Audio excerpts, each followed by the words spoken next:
What is up? Welcome in.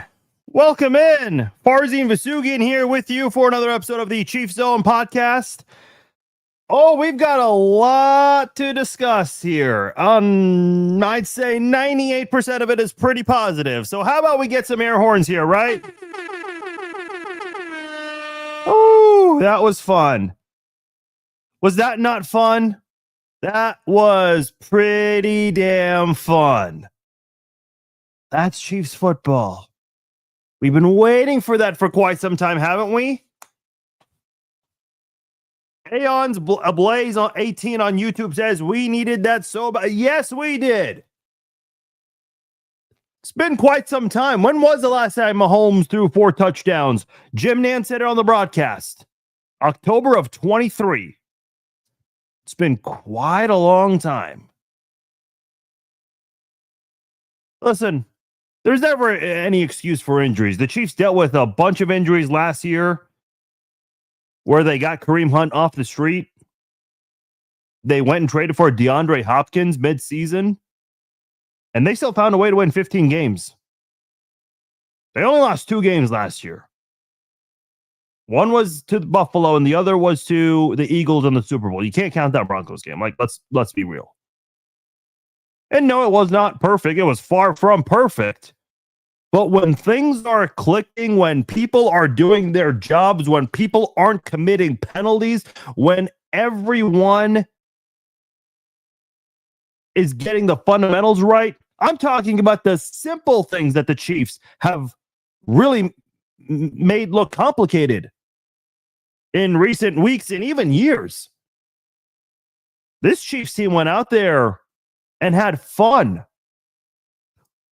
Which leads me to my next point.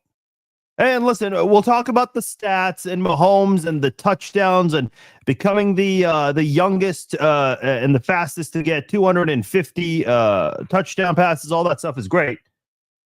Did you notice something on this broadcast?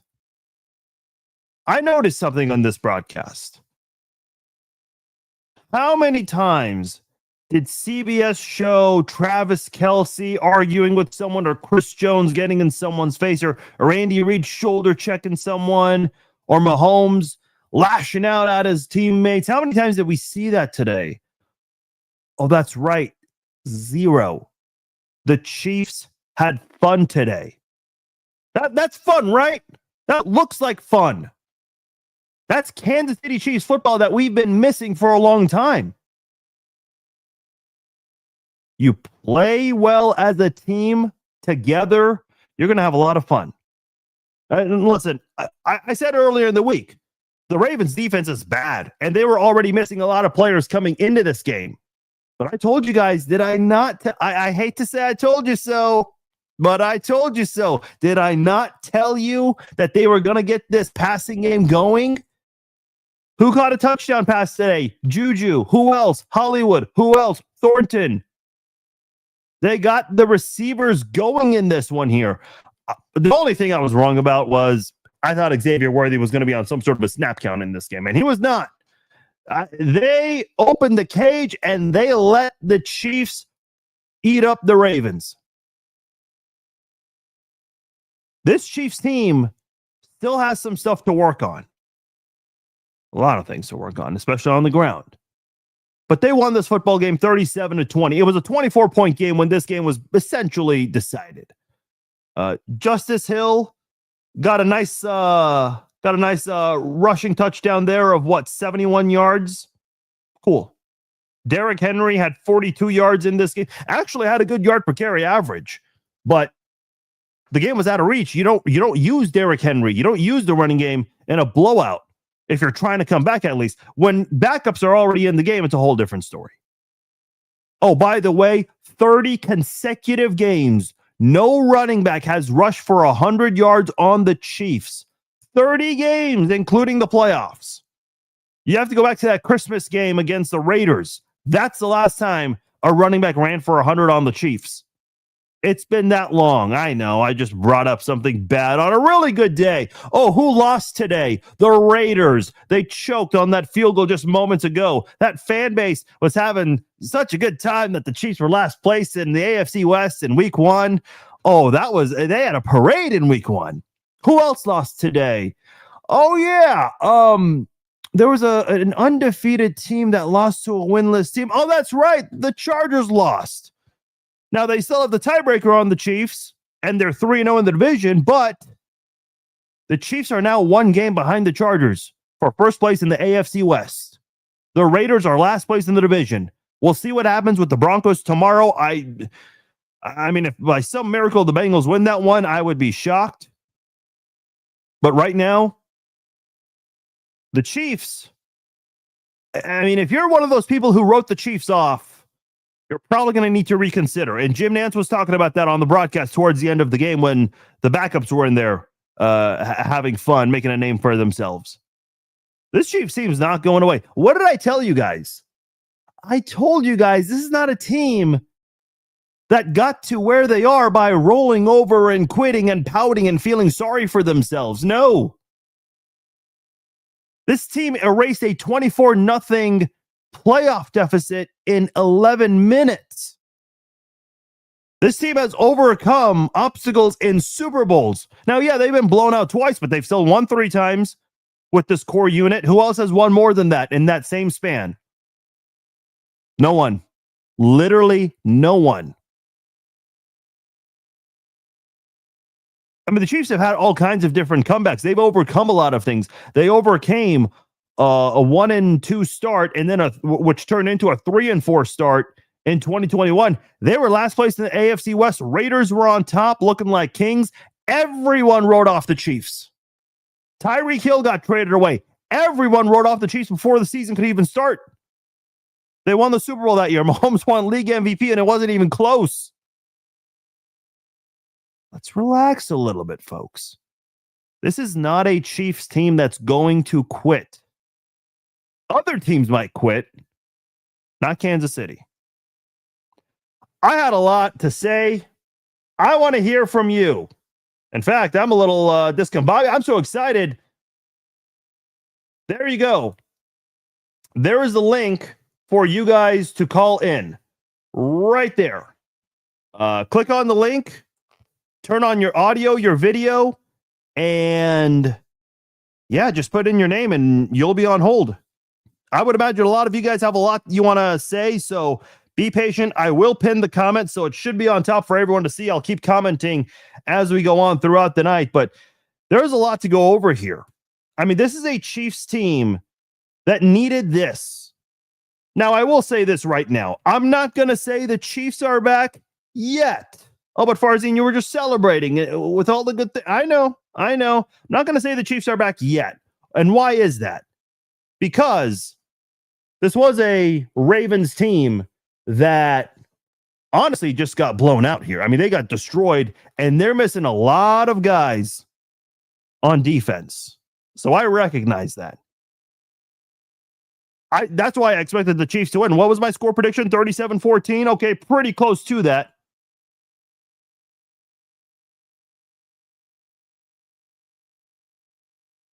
That's what the score was, right? I see. I even have to check myself here. Yeah, 37-20. I said 34-17. So this Chiefs team, they showed up against a Ravens defense that, I mean, let's just be honest. They're done. They're goners. The defense, that is. Offense still looks good. It's going to be a really interesting to see what they do. But that's what you're supposed to look like when an opposing team is in disarray. This is what this is what teams were supposed to do to the Chiefs last year when they were missing all those players. Hollywood Brown, Rashee Rice, Isaiah Pacheco. Holly says, my first game and it was incredible. Shout out to Holly. Why couldn't that have been my first game? That was a damn good first game. So here's my point. I'm not saying the Chiefs are back yet. They're close. They're close. They're very close. I think this offense, with what they have now, They've got to prove it against a better defense. And Jacksonville is going to be better competition next Monday night. That's going to be that's going to be a game that's going to be telling for the Chiefs offense. Can this unit with Xavier Worthy, Hollywood Brown, Tyquan Thornton, Juju Smith-Schuster, I know Jalen Royals didn't get involved much in this game, but I would imagine they'll get him going at some point. Can they go out there and perform the same or even better against a better defense? Just something to think of. A great day for the offense. And by the way, wait till Rashee Rice comes back. Then this offense is going to look even better. God, I hope everyone stays healthy. I'll give props to Xavier Worthy right now. I thought that guy was going to be on a snap count. I think that was the only thing I was wrong about in this game. That I thought Worthy was going to be on a snap count. He took that first hit. That was the late hit out of bounds or whatever that penalty was, and I did one of these. I did one of those. But no, he took some hits here and there. Also was smart. Before we go to the calls here, and again, if you guys want to call in, there is the link right there for you guys to click. A couple of you guys are waiting. I'll get to you guys shortly. The one thing I will say, Mahomes, when he was running in front of the line of scrimmage and then went behind the line of scrimmage, I don't think Mahomes did not think, oh, you can pass all of a sudden if you go behind. No. That's not what Mahomes thought. Mahomes was avoiding a defender that was coming 100 miles an hour. If Mahomes even slid, yeah, there might have been a penalty there, but Mahomes might have suffered a pretty bad injury there. Think smart, not hard, especially with the score in that moment. That's the only thing I want to say about that. Last thing before we get to Chris, who's going to hit leadoff for us. Matt Ariza had one punt today, and it came with 3.5 minutes left to go into the game. Excuse me. That's when you know you had a damn good day. Chris, you're hitting leadoff for us. What's going on, Chris? Not much. I appreciate taking my call, my friend. Yeah, appreciate you calling in once again. What's on your mind? You know, I don't really have a lot to say, brother. I mean, it was a damn good day. We finally showed up. This is what I've been waiting for so far this season. And what a game by Patrick Mahomes. 4 touchdown passes, 2 by Juju, 1 by Thornton, and I believe the other one was by Pacheco. It was 1 for Juju, 1 for Hollywood, 1 for Thornton, and 1 for Pacheco. Okay, that's right. And you know what? You can't ask for a better day than that. You really can't. I mean, that second half, as far as I'm concerned, we played absolutely flawless. And another thing I got to comment on, Juwan Taylor, no penalties. I'm totally shocked. No penalties from Juwan Taylor. That is worthy of a parade. Chris, thanks for calling it in, man. I appreciate it. Yeah, I didn't even mention that. Well, I alluded to it earlier. I mentioned, when you're not committing penalties. And speaking of penalties, because I haven't even gone over the stats yet. There's a lot of great stats to pull from, but this is not even a stat-worthy reaction here. I'm just, again, I saw, you saw it briefly on CBS. I think it was Chris Jones with the phone. And obviously he had an emotional day landing just, 20 minutes before the game because he was at a funeral of his aunt's. Him, George Karlaftis, and somebody else. I didn't catch who the third person was. CBS caught them in the end doing that nice little selfie video for the Chiefs social media account. Like, they had fun. Nobody was getting in anyone else's face, pissed off or angry about how things weren't working. Penalties in this game. The Chiefs had 5 penalties for 40 yards. Ravens had 6 for 56. So, I mean, it was pretty damn close. And there wasn't anything controversial, people. Don't worry. We know there are a lot of Chiefs haters who watch this game under a microscope, but there wasn't any of that in this one here. Terrence, you are next here on the Chiefs Zone podcast. How are you, sir? Farzine, brother, what's going on, man? Feeling good, man. Feeling good. Yes. I'm gonna tell you right now, man. I cannot wait for Monday morning to come around so I could go ahead and watch these quote unquote so-called experts that had us losing, us not having a chance. I just keep seeing people just go ahead and say that we were just going to lose at home. We weren't going to have a chance. it was just ridiculous. Like, like we weren't the defending AFC champions. Like we just weren't gonna have a chance. And some people was just it was just ridiculous. So to see all these idiots backtrack tomorrow, it's going to be pretty sweet to watch. I do I, like the. Well, I'm let sorry. me just say this quickly, Terrence. I'll give you a chance to finish. I called out a few people on my social media who called me an idiot when I said the score was going to be 34-17 and that I said the Chiefs receivers were going to have a good day. They're backtracking already. You don't have to wait for Monday morning, Terrence. It's already happening on a Sunday evening, baby. I love it. I love it. I love it. I want to go ahead and give a special apology as far as to Ravens Nation. My 9-year-old nephew is a Ravens fan. No. So I had to watch the game with them. I had to tell them, I was all like, look, this ass whooping that we gave y'all today, it wasn't personal. It really wasn't. But lastly, Spags, he just needs to teach a master class on how to go ahead and deal with Lamar Jackson. I mean, I don't know how many games that he needs to go ahead and have as evidence. It's that he's just a master as far as how to go ahead and contain and neutralize and frustrate Lamar Jackson. It doesn't matter if it's a playoff game, regular season game, or AFC championship games. He just knows how to go ahead and just stifle him and go ahead and just put him in his place. Yeah, Great game, and again, looking forward to go ahead and seeing us going ahead and keeping this momentum going for the future. I appreciate it, Terrence. Thanks for calling in. Twice with two different quarterbacks. One was Lamar Jackson, the other was Cooper Rush. The Ravens quarterbacks threw the ball away on fourth down.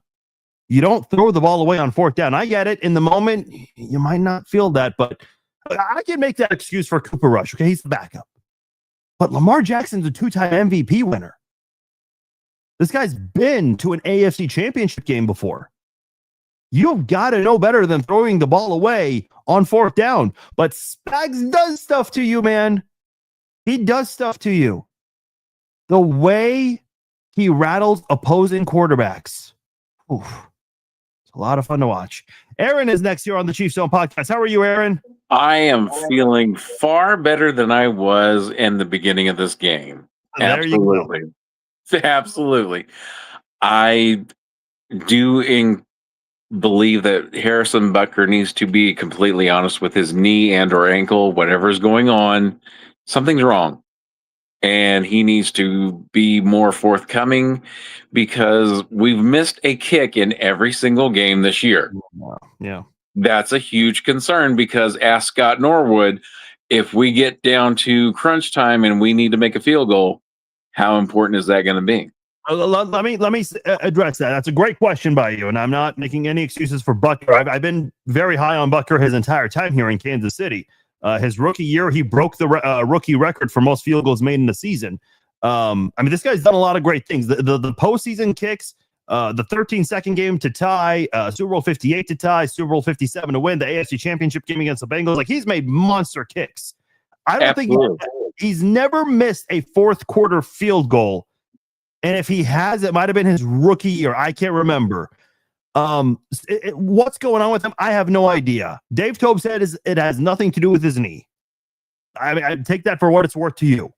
Something is up. You're right, Aaron. 100, and you're not the only one. A lot of people are saying it as well. There are a lot of them are long range kicks. I get that, and I said this at halftime. But I'm seeing a bunch of kickers across the league make these same kicks, making a 53, 56-yard field goal. That's not. I hate to say it's not impressive anymore because you're seeing it a lot with kickers now. Butker was one of those guys, and now Butker's missing a lot of those kinds of kicks. And you're going to be involved in a lot of close games this year. So that is a concern. I agree. Farzy, there's more of a hook going on with his kicks, as you've seen from the beginning of this year. Yeah, things are hooking a lot more than they were. Is there any merit, honestly, to calling in Harrison Mevis just as a placebo measure to go, hey, Harrison, let's get ourselves in line. Let's go ahead, because there's this guy who has a huge leg that can go ahead and make the kicks that you can already make. But at the same time, we could bring somebody in. Maybe you need to focus on your plant foot, whatever it is.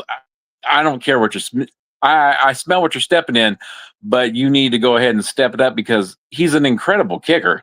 I'm not here to say anything different, but at the same time, if we're under 60 yards, you have to make that kick in this league right now.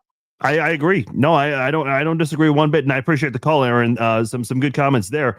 It's got to be figured out because you can't. Do you just sit here and say he'll figure it out? And by the way, to respond to what he was saying there, to what Aaron was saying, I don't know if the Chiefs are going to bring in anyone yet.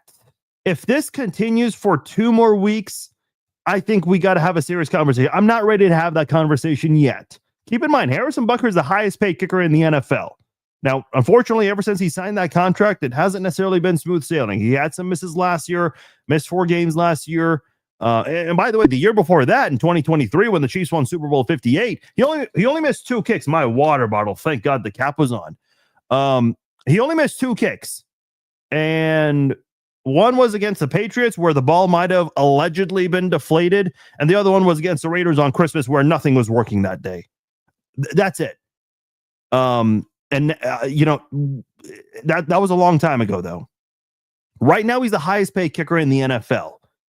I don't know if the Chiefs, what kind of a leash does Harrison Butker have right now? And how lenient are the Chiefs going to be with him on this? I know it's going to get asked. I know it's going to be a conversation tomorrow morning, or I don't know if Andy Reid's going to do a press conference tomorrow or Tuesday because the Chiefs are playing next Monday night. So everything they normally do gets backed up one more day, but I guess that's something to consider. But there's I think there is a thought of bringing in a kicker on standby. I will put it there right now.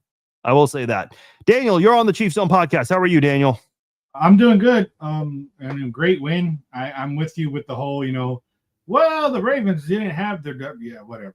But however, I'm just really concerned though about this running game because now the Ravens didn't have their big defensive linemen yet. We couldn't get our running backs to get 50 yards or more. The 35 and 34, if you want to say leading by yards, was Xavier Worthy. And granted, he changes the offense. Like kept saying, people, wait till we get Worthy back. And like you said before, wait till we get Rice back. It's going to change the offense. I'm surprised. And look at Travis Kelce even had 5 catches today. And it was a quiet 5 catches. Yeah, it was. But he wasn't so much the focus like he was the previous 3 games. So maybe hopefully within the next couple of games, we'll start seeing him get open more because they're going to have to respect the deep threat. But what's wrong? What do you think? Do you think we need to shuffle the guards, or how can we get this running game to get better? Let me just say this about Pacheco. I think Pacheco is more of a short runner guy. I mean, this is not someone that you really expect to get a lot of those long distance runs. That's something Pacheco is capable of. This guy he was tied for the fastest 40 among running backs in the 2022 draft class. That's someone who's capable of going the distance. Now, his yard per carry average got much better in the second half, but you're not getting, I mean, he had 35 yards in this game. I think you want a little more than that. Maybe if he gets more carries, because he only had 7 in this game. Kareem Hunt had 13 for 34 yards, and a lot of them were, I think, 4th down conversions. What were the Chiefs? 4 of 4 on 4th down? Yeah. They were 4 of 4 on 4th down. A lot of them were Kareem Hunt runs. That's what Kareem Hunt's mainly used for. Pacheco, his vision is a bit of a concern here. I remember in the first game against the Chargers in Brazil, Josh Simmons was going down the field, and he had an opportunity to block a Chargers secondary defensive back into oblivion. But because Pacheco made a bad cut to his right instead of attacking the outside to his left, Simmons did not have an opportunity to make that block there. So I think vision and decision making is a big part of that. Are the Chiefs keeping an eye on some running backs that are on bad teams right now, like Breece Hall, Alvin Kamara, Devon Achane? Yeah, probably. Yeah, I mean, if we can get another, I know we can't afford a lot of guys, but if we can get another team to take a contract just like we did last year with Hopkins, maybe we do go get a running back, and maybe we go get Kamara or something. But I just wasn't sure what the guards like. I just don't see the holes. Like I was hoping the holes would open up more, and I'm not expecting him to bust out for a 60 or 70-yard run. But when I look at the stats, I would hopefully get anywhere between 90 to 100 yards on, I don't know, 11 carries, give or take. Yeah, and I appreciate the call, Daniel. Yeah, and again, I think to go back to what I said, I think the Chiefs aren't utilizing the running game more. Pacheco had 7 runs in this game. Kareem Hunt had more, 13, but again, a lot of those were for short yardage situations there. I think that's part of it.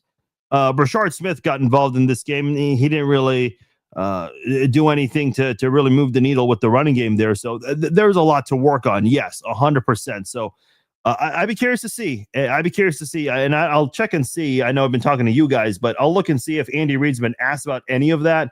I think a lot of the questions are probably going to be more positive leaning because of how great of a game this was and something the Chiefs really needed. Probably some questions regarding Chris Jones and his situation today.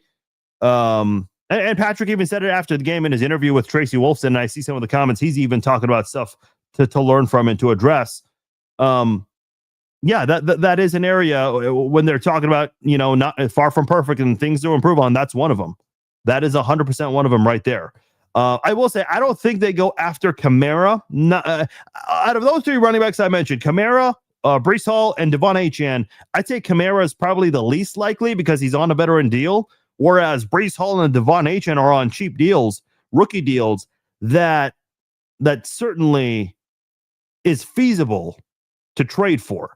So I'm interested to seeing what the Chiefs are going to do with that running game in the next few weeks, because it does need to be addressed. It does need to be improved on. There's a lot to work on there. Bob is next here on the Chiefs Zone podcast. How are you, Bob? Hey man, I'm excited. I'm happy today. We got the W. They looked a lot better today. I think the key components was Worthy fired this team up, man. Yeah. These guys act like they was out on the schoolyard and having a ball, man. Are you seeing it? Their emotion was up. I mean, they was up there, man. They was feeling it. And the running backs, they're not going to give us what we want in the running game, but they gave us enough with this patched up line that defense had. It looked like it was a one-man wrecking crew on the defense. Dang, I can't think of his name right now. Number 47 for them. He seemed like he was all over the field, making tackles by himself. But we knew they was weak on the backside, and we exploited that with Worthy. And man, it's good to see that Thornton kid grabbing that ball, man. Did you see the throw on that though, man? Yes. I mean, Patty had some zip on that ball, baby, and it was fire. So I'm really excited to see these receivers come together. Just think, when we get Rice in here, man, they're going to have their way with the receiving side, but they've got to keep improving. And Taylor, he did well today. I watched him. I keyed in on him a few times, and he wouldn't let nobody get around him. He had his feet moving. He was doing his thing, and he didn't rock. So that's a win-win for us. And because I kept thinking, here it comes. Here it comes. Here's the moment. Because of the pass. But I'm telling you, I was pretty fired up about it, man. I think we're heading in the right direction. And all of them that's read us off. This is a battle-tested team, man. And, 100%. I think we're going to be right in the hunt, baby. So, hey, appreciate the show, and I'll let you go. A pleasure always, and have a good evening, man. All right, thank you, Bob. You as well. Appreciate you calling in as you always do. That's the thing about, and to go back to what Daniel was saying, I didn't. I completely forgot because I'm doing 20 things at once here. Yeah, Travis Kelce had a quiet day, 5 of 48, averaging more than 9 yards a catch here. I've been saying this for a while. I think last offseason. Because what was the big advertisement with the Chiefs last year? Hollywood Brown, Rashi Rice, Xavier Worthy, 2 new speedsters on the team, Worthy and Hollywood. And then we saw Rice, and we were like, dude, this guy looks like a 10-year veteran through the first 3 games. So the hope was that Hollywood was going to come back for either the Bengals game or the Falcons game, weeks 2 or 3 last year. Unfortunately, it ended up being a much worse injury than expected. Right now, what you have on this Chiefs team, you have Worthy, you have Hollywood Brown, Juju Smith-Schuster, and Tyquan Thornton. 4 receivers who are capable of helping you out on offense. Now, if Hollywood Brown is your primary number 1 receiver, you're in trouble. Hollywood Brown is just not the same receiver he once was. But when Hollywood Brown has Xavier Worthy as a teammate, as well as Juju and Thornton and Rashard Smith, who was pretty active in this game, Travis Kelce as well, that's going to spread the defense apart so much. This was the issue last year, guys. Now, bad offensive tackle play last year was also a part of it, but as the season went on last year, the Chiefs had their issues on offense. And I think part of it was hurting themselves on the foot, but ultimately it was Xavier Worthy, who was a rookie trying to do what was expected of Hollywood Brown and Rashi Rice. They bring in DeAndre Hopkins, who was learning the offense as the season went on. Now you have Hollywood Brown, who's very familiar with this offense now. He's had the playbook for more than a year. You have Xavier Worthy, who's coming off a good rookie season. And you've got Rashi Rice coming back soon. You only got to wait 2 more games.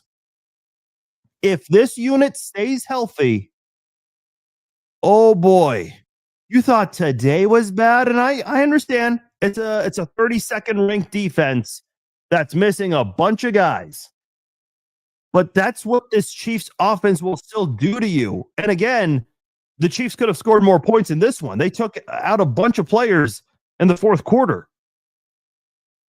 And that's why I'm saying, let's hold off a little bit, just a little bit, on saying the Chiefs are back, because I want to see them do this against a better defense. And we're going to have that opportunity in 8 days when the Chiefs visit the Jaguars for Monday Night Football. I'm loving what I'm seeing with this offense right now. The Worthy, Hollywood, Rice trio that's been advertised for more than a year, that's what it's supposed to look like right here. And Rice wasn't even playing in this one. Royals has yet to get targeted in a game. He was active last week, but didn't see any snaps. He played some snaps in this game. He had a kick return to start off when the Chiefs got their first possession of the game, and he was on the field a few times on offense. Tyquan Thornton, who's been the talk of the town over the last couple of weeks, he only had 1 catch in this one, and that 1 catch was a touchdown grab that Bob was alluding to. And by the way, that was not the only touchdown pass that had some zip on it. Oh, that one to Juju, that one had fire coming out of the football. That's how good that looked. So the way this offense is going to look, and I'll say this, because if the Chiefs decide not to go after anyone in free agency or with another team to trade for the running back position, let me just propose this idea.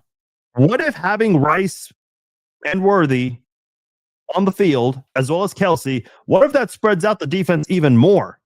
Could that potentially help the running game get going? Because I know the Chiefs have a lot of confidence in the running backs that they have.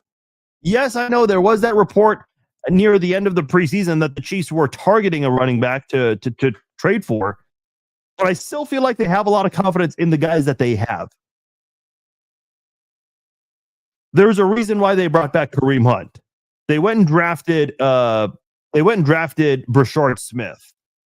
Pacheco, I mean, look, I get he's on a rookie deal as a 7th round pick. I mean, he's certainly a cheap resource here.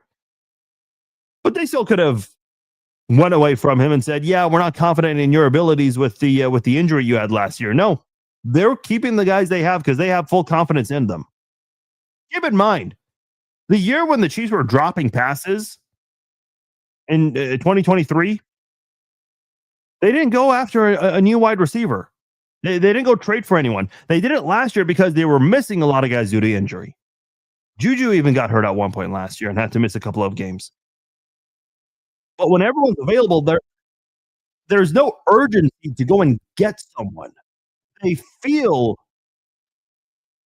positive that the guys are going to figure it out. I know that's not what a lot of you guys want to hear, but that's the mindset of the coaching staff, of this coaching staff.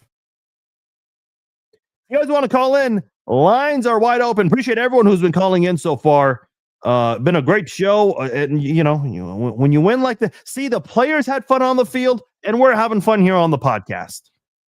Kenny says a lot of people say the run game opens up the pass game, but I think with this team, it's the opposite. See, that's what I was just alluding to. I think when Rice comes back, that's what will help the running game. That's the only thing you have left with this running game. That's the only thing you have to hold on to. And if that doesn't work against the Raiders, which is the first game Rice is going to come back for, and oh boy, poor Raiders. I want to feel bad for them, but I'm not. I'm just not.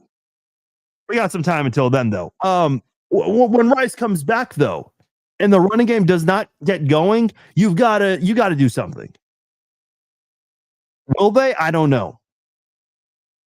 That's up to Veach and company. We've seen Veach be very aggressive in season before. 2019 and 2020, making those midseason acquisitions, getting guys like Terrell Suggs, getting guys like Steven Wisniewski twice. Who's the other defensive lineman they got? Mike Pennell. You got Le'Veon Bell one year. And doing that in 2019 and 2020, that pushed them to the Super Bowl. Didn't win both of them, but still made it pretty far, trying to adjust and make those improvements that they really need to make. Last year, getting DeAndre Hopkins didn't do much statistically, but his presence made a difference. Patrick Mahomes only threw 2 picks the rest of the regular season. So those things do matter. And Veach is not just going to sit on his lap and say, yeah, well, we have what we have. He'll figure something out, even if your salary cap is not in the prettiest of situations. He'll figure that out. We need a finesse runner. 2 founders are not going to work. I think you meant 2 runners are not going to work. I think it's listen. I just think you have 2 different style running backs stylistically. Kareem Hunt, and this is what he did last year. And I know Kareem Hunt statistically is not thriving, but if you actually watch the games, you'll know Kareem Hunt. He provided a nice jolt for that team last year when they were in peril. I say that, but they were winning a bunch of games. But they needed help. So they went to Kareem Hunt when no one thought he would come back, and he gave the team a nice jolt, and I think he was motivated about that second chance. And he's getting another opportunity when they re-signed him in the offseason. So this Chiefs team, they'll find someone. They'll find a solution. They're not going to let things just fall and happen just the way they are. This team has invested a lot of money to let that happen. On the comments about Jawan Taylor, man, dude, I hope Jawan Taylor play. If Jawan Taylor is playing like this, that's the Jawan Taylor I want around. If that's the Jawan Taylor who shows up week in and week out, dude, the Chiefs might have a very difficult decision to make in the offseason about Jawan Taylor, because his contract is pretty easy to get out of, and the Chiefs are going to need some adjustments with the salary cap. But man, that's the guy I want as your right tackle. That's the guy I'd like. Yeah, and again, 4 reliable receivers right now. Thornton's been very reliable. Just because he only had 1 catch and was thrown to 1 other time doesn't mean he was useless. I said this on the Red Friday live chat. Guys, not everyone can get involved, because I get all these questions. Well, where's Nico Remigio? Where's Jalen Royals? Where's this person? And why is it Noah Gray getting more involved? I see all these questions here. You can't get everyone involved. Not everyone can have 5 to 6 catches for 70 to 100 yards. That's not realistic. That's just not going to happen. I always bring this up. When Tyreek Hill was on the team, and him and Travis Kelce both in their primes, Kelce broke the single season receiving yards record by a tight end twice. Tyreek Hill broke the franchise record for receiving yards in 2018. When Hill and Kelsey were on the team, were there games where both of them statistically dominated? Yes, but there were also games where one of them dominated and the other didn't because the defense was so focused in on one of those guys, the other one opened up the door for, or maybe it opened up a door for Demarcus Robinson or Sammy Watkins or Byron Pringle, McCole Hardman, those guys. That's what you're seeing with this Chiefs team right now. Xavier Worthy, I mean, he was in some one-on-one situations. Why? Because you can't cover, you can't double team everyone. You can't double team Kelsey, Hollywood, and Tyquan Thornton and Juju or Brashard Smith because there's so many guys to account for now on this team. That's a big benefit to having Xavier Worthy back. And listen, I don't like to speculate on injury. I might have my questions about things, but my question was, is he going to look like he can go full speed? Is he going to be able to look like the Xavier Worthy we've all known and loved in a short amount of time? The guy we were excited for, the guy Taylor Swift was excited for when he got drafted. Dude, I'm telling you right now, if today was my first time ever watching football and you told me, hey, watch out for Xavier Worthy, this guy's coming back from a shoulder injury and missed essentially all 3 games to start the season, I would have said, really? That guy does not look like someone who's been battling a shoulder injury. Are you sure he's got a torn labrum? Listen, I'm not saying it's fully healed and recovered. I'm not evaluating the shoulder. I'm sure they'll continue to evaluate that. I'm sure he'll be on the injury report as the week goes on. And the good part about Monday Night Football next week is you got an extra day to recover. I think that's very important right now. But my thing right now with Worthy is he did not look like a guy that was coming back from an injury. I told you guys before we started taking calls, I cringed every time he got hit. I was nervous. I'm like, please be okay. Please get up. Please get up. Please get up. Because the Chiefs gave him the ball on the first offensive snap. The Chiefs ran. Oh, they're getting Worthy involved right away. And he got hit on the sidelines. I'm like, oh, please get up. He got up. He took some hits here and there. He was also smart at times. Went down when he knew that the play was over. And I think the Chiefs talked to him about that. Can Worthy make people, could he have made people miss on that specific play where he went down on his own? Yeah, he could have and maybe gotten 1 or 2 more yards. That's how good he is. Was it going to be worth it? Probably not. Kind of like with Patrick Mahomes when he evaded that defender that was coming after him. So he went back to the behind the line of scrimmage to throw the ball and got penalized. I mean, that's a penalty right there that is worth taking because if Patrick Mahomes would have continued or if he would have slid, I think he would have taken a devastating hit right there. And I don't even want to have that conversation as to what the season would have looked like. Because the thought would have been, hey, as soon as the Chiefs were starting to get the ball rolling, this happens. And fortunately, that's not what happened in this game.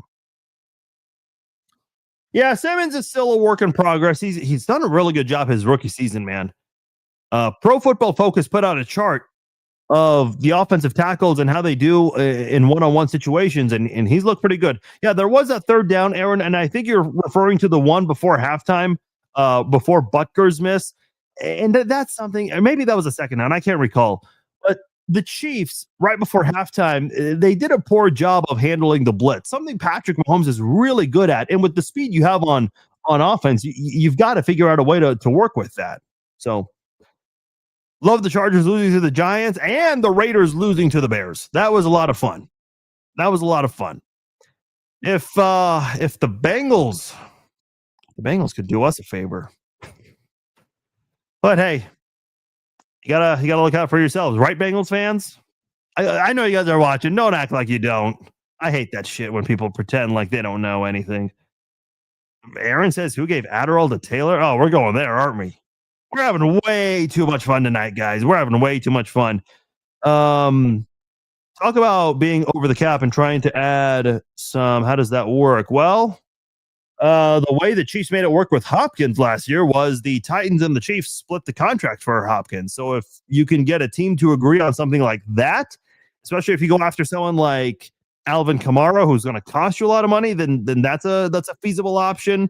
But there are more feasible options on other teams. Like I mentioned, Brees Hall and Devon Achane. I've always been a big fan of Brees Hall. Do I think he fits this offensive scheme? I don't think so. I think Devon Achane would thrive in this offense. Patrick looked like he exhaled a bit with Worthy available today. Oh yeah. And Arrowhead was empty. Halfway through the fourth quarter? Not because the Chiefs were getting blown out. It's because the visiting team was getting blown out. At some point, you enjoy the win, you take the W, and you got to beat the traffic. That's what Chiefs fans did in this one. Tyler Lockett made a career of going down and not taking hits. This is what Tyreek Hill and Travis Kelce have done for so long here in Kansas City. When Tyreek Hill, of course, was in Kansas City. Because I remember not this past year's tight end university, but the one before that, Travis Kelce was doing a podcast with Barstool Sports. In their interview, or their former intern, he's a funny guy. I like him. He did a funny little story on Chiefs super fans, which is worth checking out if you haven't. I know people have their opinions about Barstool, but he had this criticism of Kelce that he goes out of bounds a lot and wants to avoid hits. And so Big Cat and I forgot the other guy's name. I'm sorry. Wayne Tables, PFT commenter, that him. When Wayne Tables, when they brought Billy, they said, "Hey, Billy, the criticism you have on Kelce, say it to him." And he starts dancing around, and it gives like the G-rated version of the criticism. And they're like, "No, say the criticism in the same energy." And he said it, and Kelce goes, "Yeah, you're right. I do run out of bounds a lot. It's called think smart, not hard. There's nothing wrong with working hard, but you gotta think smart instead of working hard." That's what this Chiefs offense does. And we haven't seen it in quite some time, but what we saw today was very reminiscent of what we saw when Tyreek and Kelce were on the team and in their primes. I mean, Kelce's still on the team, but you know what I mean. Micah Parsons' revenge game. Dude, this is going to be an interesting Sunday night game, more for storyline purposes. This is not going to be a good game. I know Green Bay got embarrassed last week. I still think they're the best team in the NFC right now. I know a lot of people will say Detroit. Man, I'm still going Green Bay. Green Bay is like Micah Parsons is going to feast. You know that players want to prove their former team wrong. They always do. I'd be a little worried about the Derek Thomas sack record. I think that's how pissed off Micah Parsons is in this one. Who's more tradable, Hunt or Pacheco? Neither one. I mean, listen, let's be honest about Hunt. And I know a lot of us are happy for him in his second chance here. He was available last year. Pacheco, he might be tradable because he's a 7th round pick on a rookie deal. Kenny says Burrowhead. Yeah. Ever since they started that Burrowhead crap, that is not working. And then Bengals fans get so sensitive when another fan base, especially Chiefs fans, want to talk trash. Really? Anthony says Noel Williams played well. Dude, Noel Williams has played pretty damn good football. You hear a lot of scouts say this. One of the most difficult positions for any rookie to play in the NFL is defensive back, specifically cornerback. And for whatever reason, a.k.a. Spags and David Merritt, the Chiefs, their defensive backs play so well as rookies. Trent McDuffie, Josh Williams, Jalen Watson, Brian Cook, they were all great their rookie seasons, and they've all been pretty solid. McDuffie's been a standout cornerback, obviously. The others have been kind of up and down. Watson's been pretty consistent. Noel Williams, dude, that guy's looked pretty damn good lately. And thank goodness, because Christian Fulton just has not lived up to expectations because he's been unavailable. And, availability is the best ability. And because of that, someone needed to step up. And Williams has done well. Dude, the defensive backs for the Chiefs, they've stepped up this year. They really have. That first game against the Chargers, they looked awful. Since then, they've looked pretty good. And this is a much better offense than what you faced the past couple of weeks. Yeah, Micah, if there's ever going to be any kind of a reunion in this game, Micah Parsons and Dak Prescott, they're going to have a couple reunions if you're catching what I'm throwing here. Who got the ball first? Or did they even start? No, they haven't started yet. Okay, I haven't missed anything. Yeah, I'm gonna check that game out once this is over. But boy, what a game tonight for the Chiefs. Kimberly says, I think it's absolutely fantastic that everyone thought the Chiefs were toast. All the national media, all the haters. It was glorious to see Pat be Pat without having to be playoff Pat. That is I get what you're saying. Wide receivers make a difference in making QB1 feel comfortable in the pocket. It was just glorious. Yeah. And again, I'll repeat it.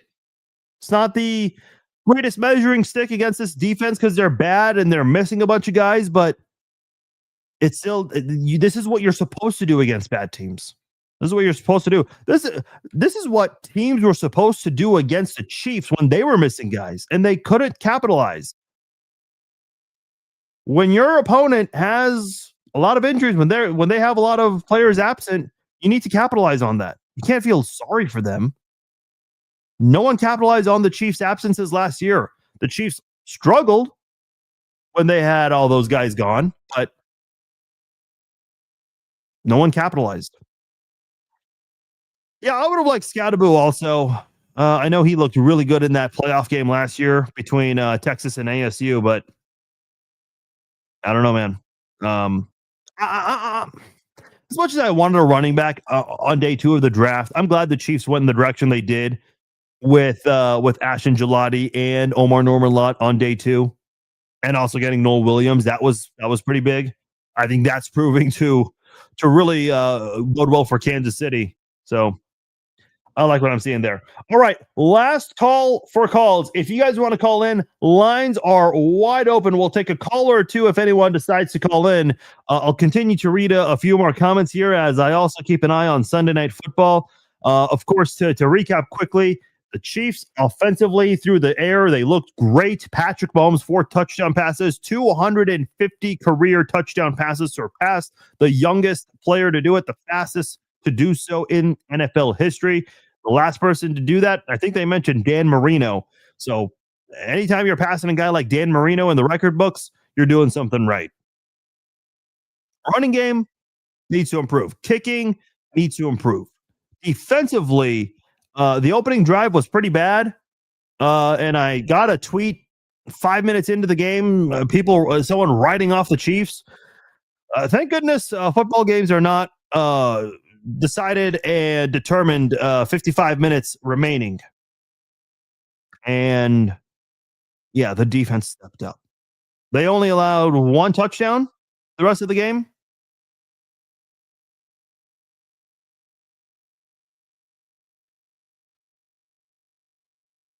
No, yeah. 1 touchdown the rest of the game. And that was in garbage time. That was Justice Hill, the backup running back, taking it to the house, 71 yards. If that's the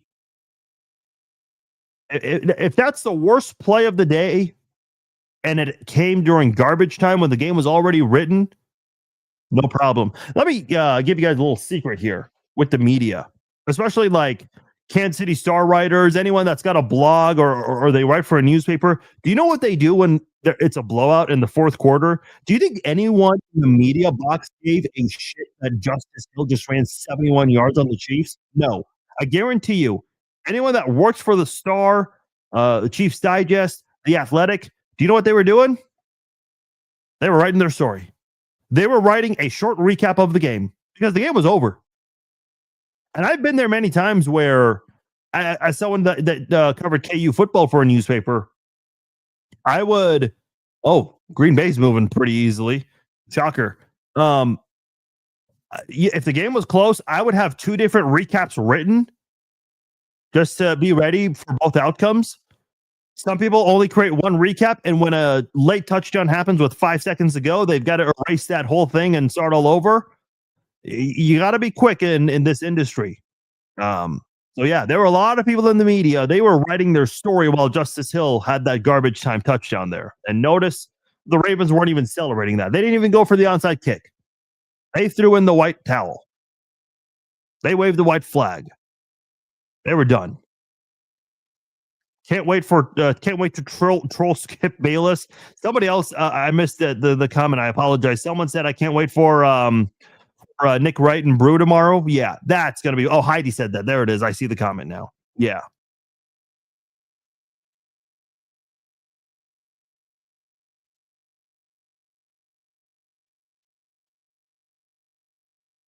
Okay, more than half empty, but okay, you get the idea. You get the idea. Yeah, the Butker thing is interesting. Derrick Henry actually had a really good day against the Chiefs. 8 carries, 42 yards. I was actually concerned he was going to run for 100. Well, we can now say 30 games in a row, the Chiefs have not allowed a running back to run for 100 yards. That's impressive. That's really impressive. And they've gone against Derrick Henry twice during this stretch.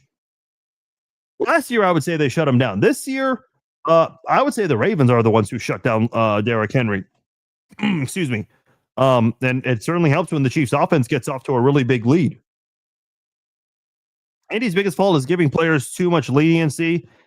When they need to go, he doesn't let them go and continues allowing poor, mediocre play. I can't push back on that too much, Jackson. This is what Dick Vermeil did. Dick Vermeil was known for always giving extra chances to players. Maybe more so than he should have given.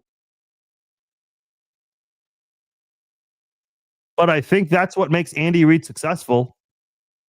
Look at the year when the Chiefs had all those drops in 2023. I mean, they trusted those guys. So what happened? Marquez Valdes-Scantling goes and he has a big game against the Bills. 2 big catches. And he also catches a touchdown against the 49ers.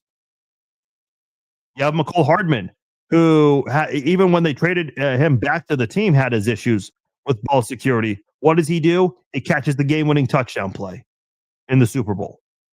I mean, they'll give guys opportunities for sure, as you said.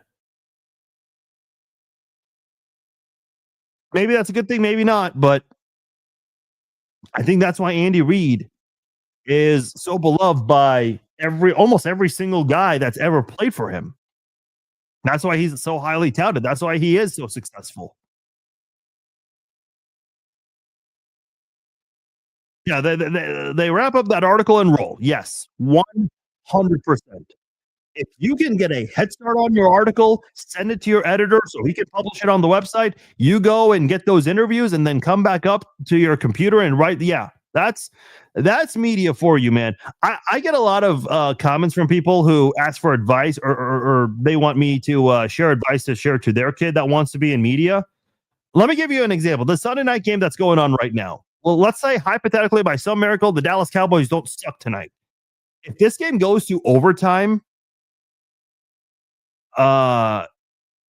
dude, some of these writers have a deadline. And you better make it. Otherwise, they got to find something to put on the front page of that newspaper. And that's not an easy decision to make for editors. I'll tell you one other funny story. I was there. For those who don't know, I used to work for the Kansas City Star. I was a correspondent for their local newspaper, the 913 section. I don't know if they still do that kind of thing. I know the Northland has that as well, or they talk about more local stories. And then I also worked for them in the newsroom. The back of the newspaper, and I to my understanding, I don't think the Kansas City Star does this anymore, where they would do all the NBA, all the NHL scores, and if it was late, they would put an X to indicate that the game went on for too late before print. And then also the high school coaches would call in and let us know what the score was to their games, and we'd put that in the paper. So I did that, and I was there the night the Chiefs in the 2016 NFL draft, they traded out of the first round. They ended up getting Chris Jones with the first pick, but that was the following day. And because the Chiefs were picking, I think, 29th that year in the draft, and the Chiefs did not trade until the 29th pick, dude, the editors for the Kansas City Star were scrambling because They had this nice layout ready to talk about the new incoming player, what he's like, what his college stats were like. They had all kinds of things ready. They had to cover that up with just Associated Press stories, random Associated Press stories, because they traded out of it. You can't fill that space up with a player that didn't get drafted.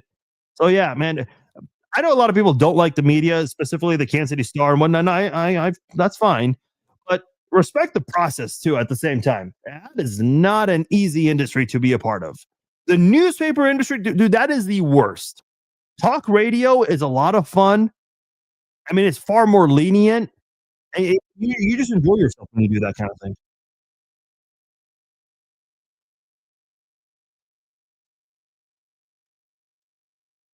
Yeah, Packers are making it look easy already. Did Andy design the tush push? No. I think that was good old Nick Sirianni. Did you see Nick Sirianni talking shit to Baker Mayfield? What was that? What was that? The Cowboys will suck. Jerry will make sure. Yeah, that's essentially Jerry's MO. Vermeil was a sensitive coach, cried talking about players. Dude, that guy cried when they fired Greg Robbins.